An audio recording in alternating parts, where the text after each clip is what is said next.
விஜய் அவர்கள் அரசியலுக்கு வந்திருக்கிறாரு. ஒரு குறுகிய காலம்தான்.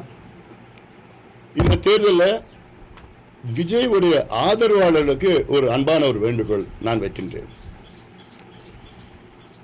விஜயுடைய ஆதரவாளர் விஜய் அவர்கள் அவர் கட்சியை தொடங்கின காரணமே திமுகவை எதிர்க்க வேண்டும், திமுக ஆட்சியை அகற்ற வேண்டும் என்று. விஜயகாந்த் அவர்களும் கட்சி தொடங்கின காரணம் திமுகவை அகற்ற வேண்டும், திமுக ஆட்சி அகற்ற வேண்டும் என்று. இப்போ பிரேமலதா அவர்கள் அவங்க கூட இப்போ எதிரி கூட போய் சேர்ந்துட்டாங்க. சேர்ந்துட்டு எங்களுக்கு தான் வேலை செய்கிறாங்க. அதிமுக கூட்டணி தான் வேலை செய்கிறாங்க. அங்கே இருந்தோம், அந்த கூட்டணியில் இருந்தோம். ஏன்னா அவங்க ஒருத்தரே போதும். தமிழ்நாட்டில் எங்கே பார்த்தாலும் கஞ்சா விற்கிறாங்க, எங்கே பார்த்தாலும் மது விற்கிறாங்க, எங்கே பார்த்தாலும் கள்ளசாராயம் விற்கிறாங்க, எங்கே பார்த்தாலும் பெண்களை பாலியல் வன்கொடுமை செய்கிறாங்க, எங்கே பார்த்தாலும் குழந்தைகளை கெடுத்து கொலை செய்கிறாங்கன்னு அவங்களே முதலமைச்சர் வச்சுக்கிட்டே பேசிகிட்டு இருக்கிறாங்க. அதுவும் கடைசியில் இவ்வளோதான் நடக்குது தமிழ்நாட்டில், இதெல்லாம் ஒரு குற்றமே இல்லைன்னு அதுவும் சொல்கிறாங்க. திருப்பரங்குன்றத்தில் நிச்சயமாக நாங்கள் தீபத்தை ஏற்றுவோன்னு சொல்கிறாங்க. அதனால் உறுதியாக எங்கள் உறுதிக்கு அவங்க எங்கள் வெற்றிக்கு அவங்க பாடுபட்டுறாங்க. அது வேற. விஜய் அவர்களுடைய நோக்கமே திமுகவை அகற்ற வேண்டும். எங்க நோக்கமோ திமுகவை அகற்ற வேண்டும். விஜய் அவர்கள் இந்த தேர்தலில் ஓரளவுக்கு வாக்குகள் பெறுவார், வெற்றி பெற முடியாது, வாக்குகள் பெறுவார். அதனால தான் நான் கேட்கிறேன், விஜய் உடைய ஆதரவாளருக்கு உங்களுடைய வாக்குகளை வீணாக்காதீர்கள், எங்களுக்கு வாக்களியுங்கள். அப்படி எங்களுக்கு வாக்களித்து உறுதியாக திமுக தோல்வி அடையும்.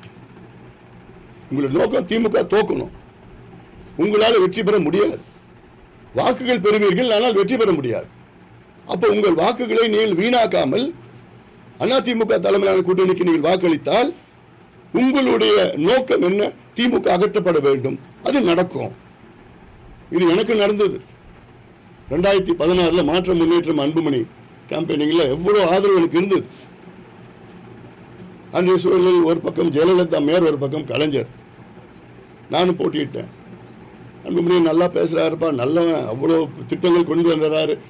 ஒரு வருஷம் முழுக்க நான் மக்கள் பற்றி பண்ணேன். கடைசியில் என்ன நினச்சாங்க, அன்புமணியா அது வெற்றி பெற முடியறது கஷ்டம், ஓட்டு வாங்குவார், வெற்றி பெறது கஷ்டம், ஏன் என்னை ஓட்டை வீணாக்கணும்னு சொல்லிட்டு அதிமுக ஓட்டு போட்டாங்க. அப்போ அதே சூழல் தான் இன்னைக்கு இருக்கு. விஜயோடைய ரசிகர்களை பற்றி ஒன்றும் பண்ண முடியாது. ஏன்னா அவங்க விஜய் அவர்களுக்கு தான் ஓட்டு போட போறாங்க.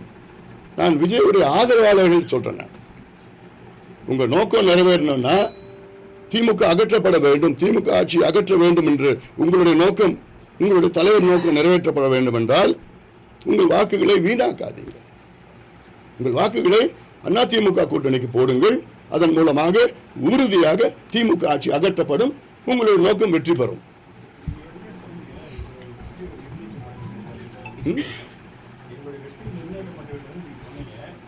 எங்களுக்கு 200க்கு மேல போகணும்ல. எல்லா வாக்குகளும் வேணுங்க. பெண்கள் வாக்குகள் விஜய் ஆதரவு வைக்கணும். வாஷ் அவுட் ஆகணும் திமுக.